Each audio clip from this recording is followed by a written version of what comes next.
اب یہ جو میں نے مسئلہ بتایا یوں ہی تھوڑی بتایا، اب آپ اس کے پیچھے کا نقطہ بھی تو محسوس کریں۔ ہم اہل بیت کے چاہنے والے ہم ہوں گے آپ، ہماری مثال لوٹے کے پانی کی ہے۔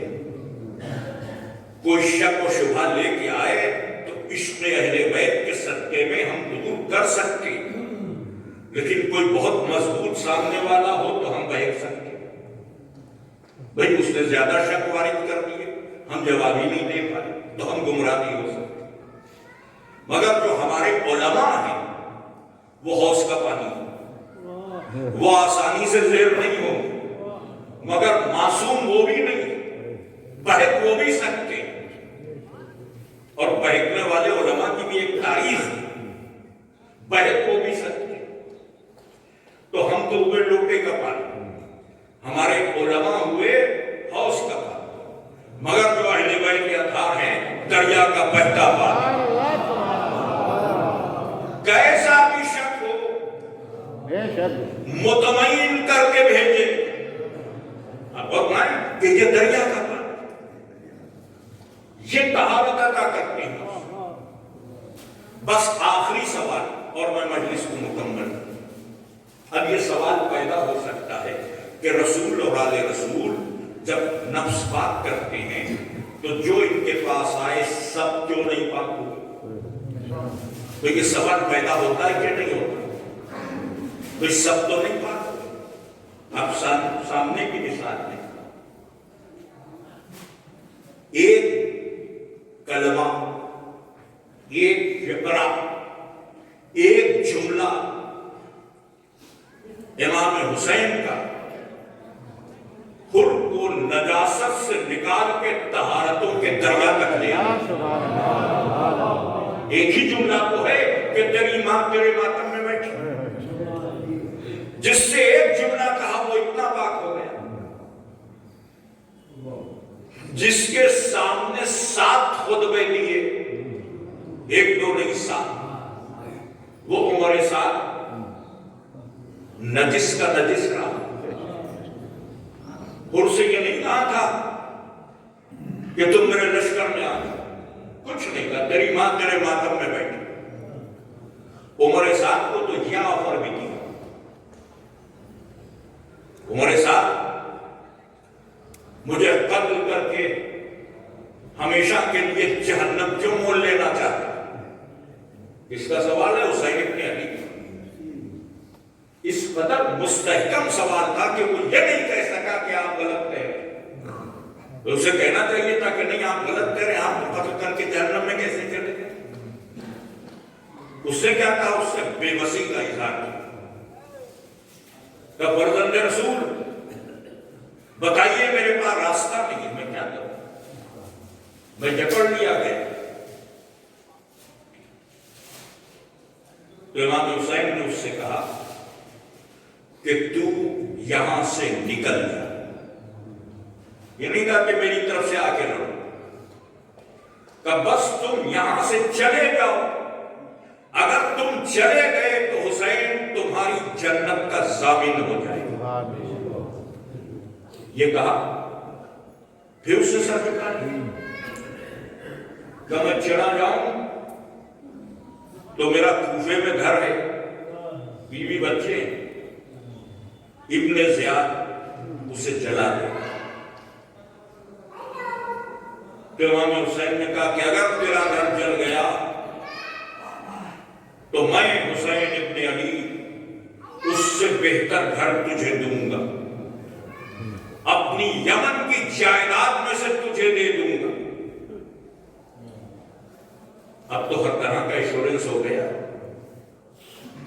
لڑنا بھی نہیں، جان بھی نہیں دینا، چپ چاپ وادی کربلا سے نکل جانا، جو کچھ اس کے بدلے میں اس کے ساتھ ہوگا اس کا کمپنسیشن دنیا میں بھی ملے گا، یعنی کھڑے مارنے اسے دیکھو۔ مگر نہیں جا سکا، کیوں نہیں جا سکا؟ نفس، قباست، ہوس۔ اگلی بات اس نے کہی مولا وہ رے کی حکومت۔ اب یہ یہ رے کی حکومت نہیں، یہ نفس کی پیدا کی ہوئی ہوس ہے جو اسے جہنم کی طرف لیے جا رہی ہے۔ تو امام نے اس کا بھی انجام بتا دیا، تیرے نصیب میں ملک رے کے گندم نہیں ہے۔ تو اس نے مذاق اڑایا، کہا میں جو پہ کام چلا لوں۔ ہوا وہی جو میرے مولا نے کہا تھا، ہوا وہی۔ امام حسین کی شہادت کے بعد جب حالات بدلے تو یہی عمر سعد کوفے کی گلیوں میں پاگلوں کی طرح پھرتا تھا، اور جب کوئی اس سے پوچھتا تھا کہ وہ تمہاری رے کی حکومت، تو یہ کہتا تھا وَلَسَدْ إِنَّ الْإِنسَانَ لَفِي خُسْرٍ، اصل کی قسم انسان گھاٹے میں ہے۔ گھاٹے کا احساس تو ہوا مگر گھاٹا ہو جانے کے بعد۔ کربلا یہی تو درس دیتی ہے کہ نقصان ہونے سے پہلے اپنی حفاظت کرو، ہلاک ہونے سے پہلے اپنے نفس کو پاک کرو۔ تو اللہ نگرامی کچھ پاک ہو گئے، کچھ نہیں پاک ہوئے، اس کی کیا وجہ ہے؟ جب ان کے اس میں آئے تو سب کو پاک ہونا چاہیے۔ زنب عائشہ زندان میں آئے تو عبادت گزار بن جائے، پاک ہو گئی تھی نہیں؟ آئی تھی امام پر الزام تراشی کرنے، نکلی تو تسبیح الہی پڑھتی، وہ پاک ہو گئی۔ اب وہ جمل میں بیٹھ کے علی سے لڑنے آ گئی۔ دونوں عورتیں ہیں مگر دونوں کے کردار کتنے جدا جدا ہیں، ایک پاک ہو گئی ایک نہیں پاک ہو پائی، کیوں؟ بس ایک مثال اور مجلس مکمل ہوگی۔ لیکن پاک وہی چیز ہوگی کہ جس میں پاکیزگی قبول کرنے کی صلاحیت، ہر چیز نہیں پاک، ہر چیز نہیں پاک۔ ہم آپ اگر نجاست داری ہو جائے تو دریا میں ایک پوتا لگا دیں، نکلے پاک ہو۔ اب آپ نے اپنے گھر کی حفاظت کے لیے ایک کتا پال لیا، پھر آپ کو خیال آیا کہ میں شیعہ، مولا کا چاہنے والا، حسین کا عزادار، میرے گھر فرش عزا بچھتا، یہ کتا نجس ہے، میں تو اسے پاک کروں گا، پاک کتا پالوں گا۔ اب آپ کتے کو پاک کرنے کے لیے دریا تک لے گئے، آپ ڈبو رہے ہیں کتے کو۔ ایک خدا پاک کرتا نا 1 کروڑ بار ڈبو کے نکالیے، جب وہ بدن کو جھٹکا دے گا تو آپ کے لباس میں جو چھینٹیں آئیں گی وہ آپ کے لباس کو نجس کر دیں گے۔ سبحان اللہ سبحان اللہ۔ تو لاکھ ڈبو یہ کتا نہیں پاک ہوتا۔ اچھا کتے کو ڈبو دینے سے دریا نجس بھی نہیں ہوتا۔ یہ بات ذہن میں رہے کہ اگر کتا پاک نہیں ہو رہا ہے تو دریا ناپاک نہیں ہو رہا ہے۔ بس یوں ہی سمجھ لیے کہ بزم پیغمبر میں جن کے نفس کتوں جیسے تھے زندگی بھر بیٹھے رہے۔ صلوات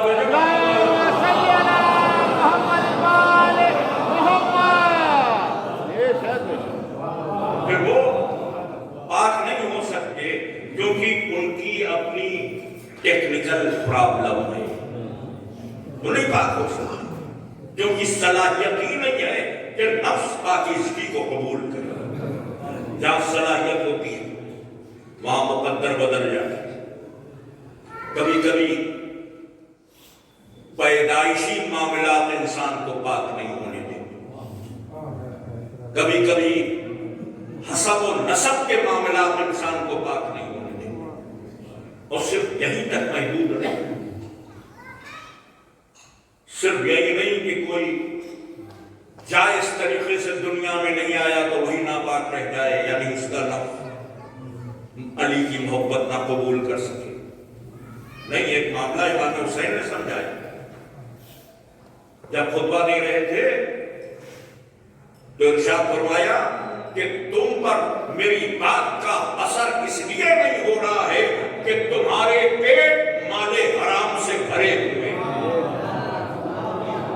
سب کچھ ٹھیک ہو لیکن اگر مال حرام کھانے کی عادت آ گئی تو اس مال حرام کا اثر یہ ہوتا ہے کہ دل سے محبت اہل بیت گھٹتی جاتی ہے، ہوس دنیا غالب آتی جاتی ہے۔ تو طاعت ہے نا وہ بنیادی چیز ہے، وہ بنیادی چیز کہ جو آپ کو کامیاب بنائے، اور نفس کی طہارت کا وسیلہ صرف محمد و آل محمد۔ جتنا دل میں اہل بیت کی محبت اترتی جاتی ہے اتنا نفس پاک ہوتا چلا جاتا ہے۔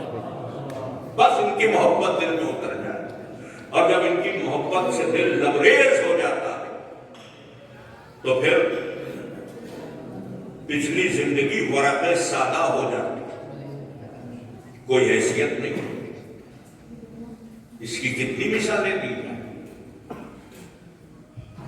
نجاستوں کے سمندر میں کب ہو گئے، حسین لبے کوثر لے آئے، قباستوں کی دنیا میں رہتے تھے زہیر خیر، حسین دائرہ ایمان میں لے آئے۔ اب کہیں گے یہ لوگ مسلمان تھے، ذرا سا راستہ بدلا، آئیے ہم ایک ایسے کردار کا ذکر کریں کہ جہاں اسلام ہی نہیں، عیسائیت جناب بہبے کلبی، مسلمان ہی نہیں، نہ زندگی میں نماز ہے، نہ روزے ہیں، نہ سجدے ہیں، نہ عبادت ہیں۔ اسلام کتنے دن کا؟ بس 1 مہینے، اس سے زیادہ کا۔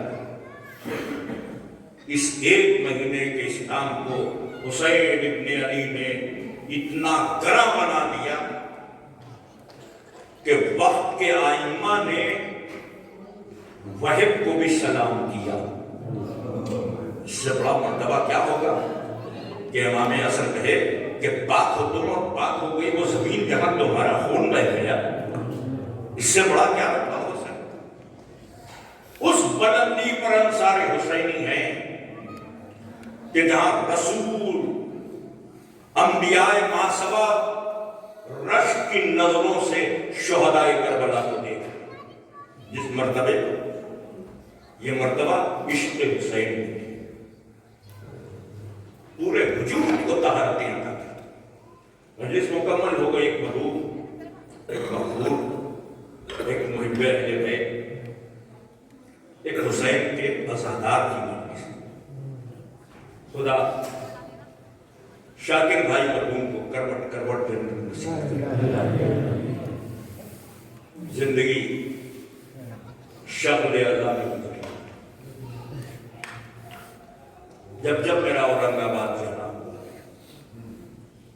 تو بڑی غربت رہی ان سے، کیونکہ ان کا تعلق لکھنؤ سے بھی تھا اور میں لکھنؤ سے لگا تھا، تو بڑی محبت فرماتے تھے، بڑی شفقت فرماتے تھے۔ جب پرسان نہیں ملاقات ہوئی، میں گیا تو خرم میاں کو دیکھا، ان کو نہیں دیکھا، تو میں یہی سمجھا کہ شاید خلیل ہے، اور جب میں نے اپنے میزبان سے پوچھا تو پتہ چلا کہ اللہ کو پیارے ہو گئے۔ 12 آج ان کی مجلس میں چونکہ وہ عزادار تھے تو ان کی روح کی تسکین اسی میں، وہ بھی حسین کے چاہنے والے تھے، حسین کے انصار کا تذکرہ ہوتا ہے، جن کی قربانیاں علی المثال، جن کو حسین نے عزتیں بخشی، یعنی نبی وہ جن کو نگاہ حسین نے چن لیا۔ سب تھوڑی آئے تھے، جو مدینے سے آئے تھے وہ خاندان کے لوگ تھے، جو کربلا میں اہل خاندان سے ہٹ کر جمع ہوئے الگ الگ موقعوں پہ۔ مکے سے جب امام حسین چلے تو 9 محرم تک لوگوں کا انتظار ہے، 9 محرم تک لوگ آئے۔ میں عرض کر رہا تھا کہ وہب کلبی 1 مہینے کا اسلام، یہ کوفہ کے رہنے والے ہیں اور عیسائی، ان کی ماں کوفے سے ان کو لے کر نکلی، کوفے سے الگ عیسائیوں کا ایک قبیلہ تھا، وہاں بھی شادی کر، ظاہر ہے کہ عیسائی ہے تو عیسائی میں شادی کرے گا نا، تو یہ عیسائیوں کے قبیلے میں پہنچی، اپنے بیٹے کی شادی کی، باپ کا انتقال ہو چکا ہے، وہ ماں نے پالا، شادی کی، کتنی خوشی کی بات ہوگی کہ ماں اپنے بیٹے کی دلہن کو بیاہ کے لا رہی تھی، خوش و خرم یہ قافلہ کوفے کی طرف آ رہا تھا کہ راستے میں امام حسین کا قافلہ نظر آیا۔ اب ماں نے کہا کہ بیٹا یہ قافلہ کہاں جا رہا ہے؟ معلوم ہوا کوفہ جا رہا ہے۔ تو ماں نے کہا بیٹے سے کہ ہم اگر اس قافلے کے ساتھ ہو لیں تو حفاظت سے پہنچ جائیں گے، یہ بڑا قافلہ، ہم لوگ مختصر لوگ ہیں، راستے کے خطرات سے محفوظ ہو جائیں گے، لوٹ پاٹ اور دیگر خطرات، ہم محفوظ ہو جائیں گے۔ میں کہوں گا مادر وحب صرف راستہ نہیں محفوظ ہو، ایسی حفاظت ہو گئی کہ یہاں سے لے کر آخرت تک محفوظ ہے۔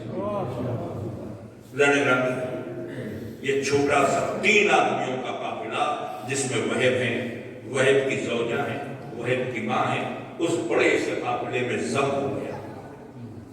قافلہ چلتا رہا اور پھر پڑاؤ ڈالا تو خیمے لگائے گئے، جانور آرام کرنے، مسافر آرام کرنے۔ جب خیمے لگنے لگے تو وحب نے حسین کے خیموں سے الگ ہٹ کے اپنے خیمے لگائے۔ رات ہو گئی، خیمے لگ گئے، دسترخوان پر کھانا ہو رہا ہے، وحب سنجیدہ اور چپ ہے۔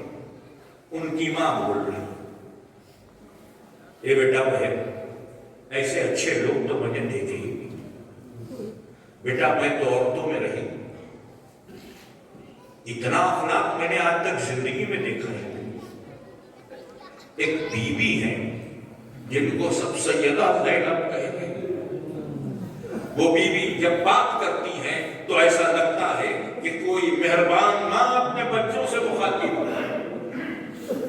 اب وہ بیوی کا قصیدہ پڑھ رہی ہے، وحب کی ماں، وحب چپ چاپ، پھر آخر میں وحب کی ماں نے کہا جی چاہتا ہے پوری زندگی ان کے ساتھ گزار دی۔ اب وحب بولے، اب ماں صبح ہم اس قافلے کا ساتھ چھوڑ دیں گے۔ اب چونکنے کی باری وحب کی مادر گرامی کی تھی، چونکی کیوں؟ کیا یہ اچھے لوگ نہیں؟ وحب نے کہا نہیں ہم، یہ شریف نہیں، یہ اشرف لوگ ہیں، عرب ان کی شرافت کی قسمیں کھاتے ہیں، ان سے بہتر روئے زمین پر کوئی نہیں، پھر کیوں ساتھ چھوڑ دو گے؟ اب ماں ان کی شرافت ان کی دشمن بن گئی، میں دن بھر قافلے کے ساتھ، دنیا ان کی دشمن، یہ جہاں جائیں گے مار ڈالے جائیں گے، اس لیے ہم ساتھ چھوڑ دیں۔ بس وحب کی ماں کی تیوریوں پہ بلا ہے، بیٹا میں نے کیا یہی تعلیم دی؟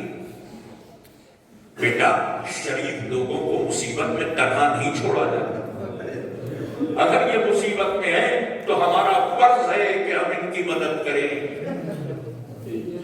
وحب نے کہا ماں میں تو آپ لوگوں کے لیے کہہ رہا تھا، نہیں جو سب کا حال ہے وہ ہمارا حال، اب ہم ان کا ساتھ نہ چھوڑیں۔ بس یہ گفتگو ہو رہی تھی کہ قدموں کی آہٹیں سنائی دی اور در خیمہ پر آ کر یہ آہٹیں رک گئی، ایک آواز آئی چچا وحب۔ وحب نے خیمے کا پردہ ہٹایا، باہر آئے تو کون تھا؟ شہزادہ علی اکبر تھے۔ وحب نے قدموں پہ سر رکھ دیا، میرے شہزادے آپ نے مجھے چچا کہا؟ جناب علی اکبر نے فرمایا کہ میرے بابا نے یہی حکم دیا تھا کہ آپ کو چچا کہہ کر آواز، آپ کو بلایا ہے بابا نے۔ جناب وحب جناب علی اکبر کے ساتھ حسین کی خدمت میں آ گئے، ہاتھوں کو جوڑ کر کھڑے ہو گئے، حسین ابن علی نے آواز دی، وہب کیا سوچا ہے، کیا فیصلہ کیا؟ سر جھکا کر وہب نے کہا کہ اب یہ زندگی آپ کے قدموں پہ قربان ہو جائے۔ بس ایک اشارہ دیا مسکرا کے امام حسین، وہب میں چاہتا ہوں کہ مرنے کے بعد بھی تم ہمارے ساتھ رہو۔ بس وہب سمجھ گئے، آگے بڑھے، ہاتھوں کو بوسہ دیا، بیعت کی، کلمہ پڑھا کہ آج سے جو دین آپ کا ہے وہی میرا۔ بس یہ وہب کا اسلام ہے، یہی وہب کی زوجہ کا اسلام ہے، یہی وہب کی مادر گرامی کا اسلام ہے۔ اب یہ کارواں حسین کے ساتھ ہے، اب جو مصیبتیں حسین کے کارواں پر ہیں ان سب مصیبتوں میں یہ بھی شامل۔ دوسری محرم کو کربلا پہنچنا، خیموں کا دریا پہ لگنا اور پھر دریا سے ہٹ جانا، وہ بھی ساتھ ساتھ، یہاں تک کہ شب عاشور آ گئی۔ حسین کی زندگی کی وہ آخری رات کہ جس رات بی بی زینب یہ کہہ رہی تھی کہ سحر نہ ہو کل اماں کا بھرا گھر اجڑ جائے، وہ شب عاشور آ گئی۔ شب عاشور میں آپ نے سنا کہ ماں نے اپنے بچوں سے کہا کہ کل حسین پر اپنی جان قربان کر دینا، تو صرف بی بی زینب اور محمد سے نہیں کہہ رہی تھی، وہب کی ماں نے وہب سے کہا کہ میرے لال اگر کل آقا حسین پر جان نہ قربان کی تو میں تجھے دودھ نہ بخشوں گی۔ اور وہب یہ کہہ رہے تھے کہ اماں کل جنگ کی اجازت تو ملنے دیجئے، رات ڈھل گئی، صبح ہو گئی، اور نماز صبح کے ساتھ عمر سعد نے پہلا حملہ کروایا۔ پہلا حملہ 5000 سپاہی روانہ کر دیے کہ حسین کے لشکر کو تہوانہ کر دیا جائے۔ پہلی جنگ ہی جنگ مغلوبہ۔ اب یہ جو 5000 کے سپاہی ادھر سے چلے تو غازی کی حکمت عملی اور مولا عباس کے زیر نگرانی حسینی جابازوں نے ان سپاہیوں کو تلوار کے گھاٹ اتار دیا۔ 5000 میں سے تاریخ نے لکھا کہ ایک بھی لوٹ کر ادھر نہ گئے، پورے 5000 حسین کے جابازوں نے قتل کر ڈالے۔ 5000 وہ تو مارے گئے مگر ادھر بھی 20 شہید ہو گئے۔ لاکھوں میں 5000 کم ہو جائے کوئی بات نہیں، لیکن 72 میں 20 کم ہو جائے بڑا دشوار مرحلہ تھا۔ حسین اپنے انصار کے لاشوں پہ بیٹھے ہوئے نوحہ پڑھ رہے تھے، واہ خلتا ہو ناصرہ، آئے مددگاروں کی کمی۔ گرامی اب مبارز طلبی کی جنگ تھی، ایک جاتا تھا ایک آتا تھا، ظہر کا وقت نہیں آنے پایا تھا کہ وہب کلبی کو اجازت مل گئی، بس آپ رو لیے، یہ آنسو بہترین ایصال ثواب ہے، مجلس مکمل ہو گئی۔ اب جب وہب کو اجازت ملی تو وہب خیمے میں اپنی ماں کے پاس آئے، اماں مولا نے اجازت دے دی، میں جا رہا ہوں، اماں جب میں خون میں ڈوب جاؤں گا تو تم راضی ہوگی؟ اللہ اللہ کیا مائیں کربلا تم، نہیں میرے لال وہب، جب تک تمہارا سر تن سے جدا نہ ہو جائے گا یہ ماں نہیں راضی ہوگی۔ وہب تم جانتے ہو حسین زہرا کے لال، آج ان پر قربان ہو جاؤ۔ گرامی وہب نے ماں سے کہا ماں جو تم چاہتی ہو وہی ہوگا۔ اب وہب چلنے لگے اور جیسے ہی در خیمہ پر پہنچے تو اس زوجہ نے دامن تھام لیا جو چند دن پہلے آئی، ابھی بیاہ کے آئی۔ اب جب اس نے دامن تھام لیا تو وہب کی ماں کو یہ لگا کہ شاید روکنا چاہتی، تو وہب کی ماں نے کہا بیٹا یہ تو ابھی آئی، میں نے تو تجھے بچپن سے پالا، میری تمنا یہ ہے کہ تو جان دے دے۔ تو وہب کی زوجہ کو بھی احساس ہوا تو اس نے کہا کہ میں ان کو روک نہیں رہی، پھر کیوں دامن تھا، کہ بس جانے سے پہلے 2 وعدے لے لیں۔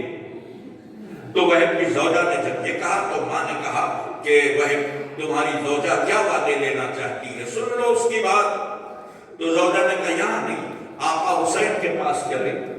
اب وہب اپنی زوجہ کو لے کر مولا حسین کی خدمت میں آئے، ہاتھ کو جوڑ کر کھڑے ہو گئے، سر جھکائے ہوئے وہب کی زوجہ بھی کھڑی ہے، اور وہب کہہ رہے میرے آقا میرے مولا، یہ آپ کی کنیز ہے، میری زوجہ ہے، یہ آپ کے سامنے مجھ سے کچھ وعدے لینا چاہتی ہے۔ امام گویا ہوئے زوجہ وہب کیا وعدہ ہے؟ تو اب زوجہ وہب نے کہا مولا وہب کو ایک وعدہ کرنا ہوگا۔ کیسا وعدہ؟ کہ جب جنت میں جائے تو اکیلے نہ جائے، مجھے بھی لے لے۔